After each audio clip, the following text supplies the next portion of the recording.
Hi, friends.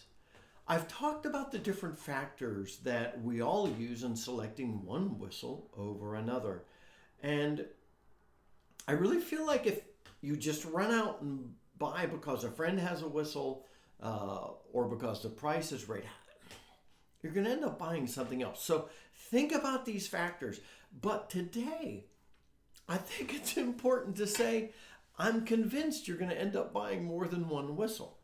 Um, for the most part, you're going to want a low whistle, my Howard, and you're also probably going to want the higher octave soprano, the high D. And so my first two purchases were a low D and a high D because they actually provide different sound characteristics. You can do different things with the lower octave and the higher octave, and I think that's great. Then the other given, that's the first given, is you're going to go octave. The other given is at some point you'll probably want to whistle in another key, especially if you're playing with other people. Those are the two givens.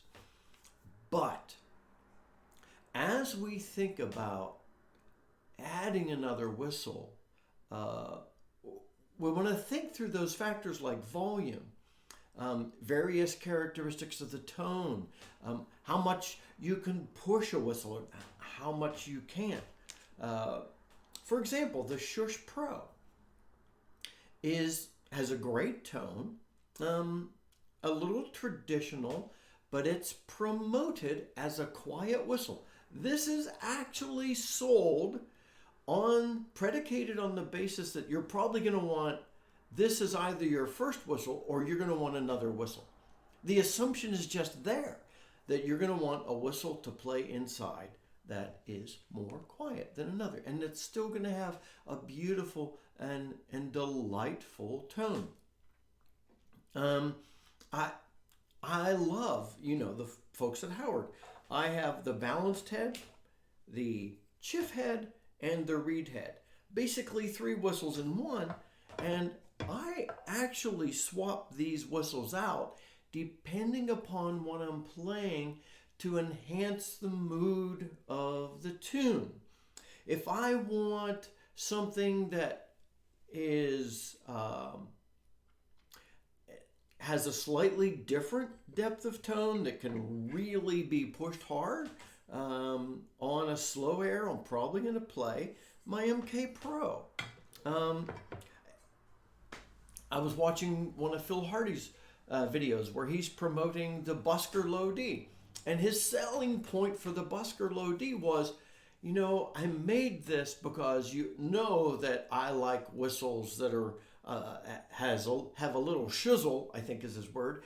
But this Busker Low D is going to be great for you to play slow airs on. The implication is this is not the whistle you want for playing the really quick tunes. That doesn't mean you couldn't use it for that.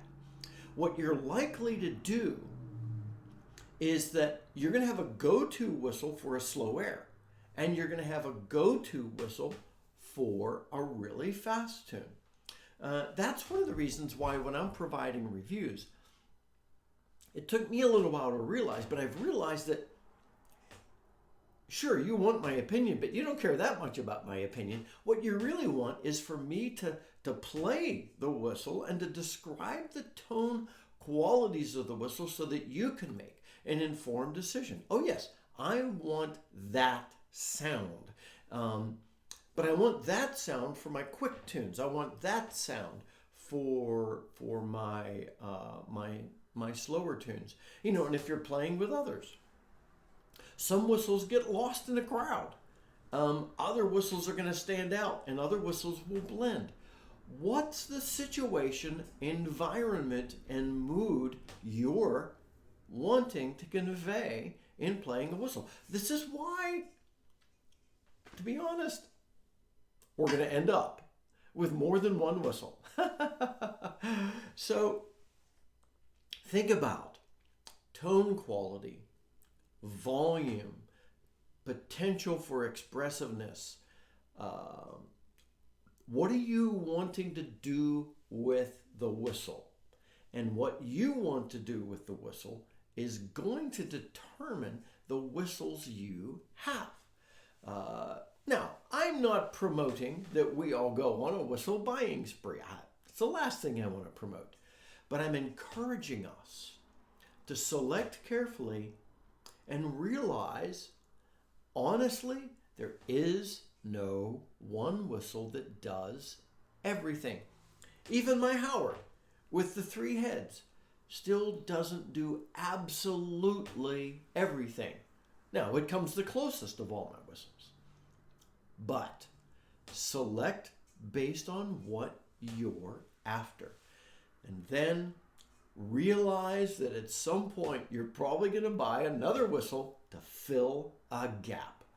The givens would be get either the higher or the lower octave, get another key, but then based on tone qualities and expressiveness and volume, you'll likely end up with more whistles.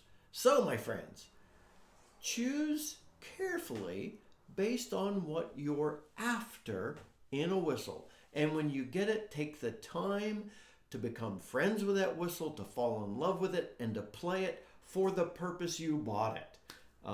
And then later, fill whatever gaps you find in your whistle collection. Don't just run out and buy everything under the sun trying to find the right whistle. Make good choices. And then you're freer to add the next right whistle at the next right time. Until next time, my friends, this is Scott Shade. Happy whistling.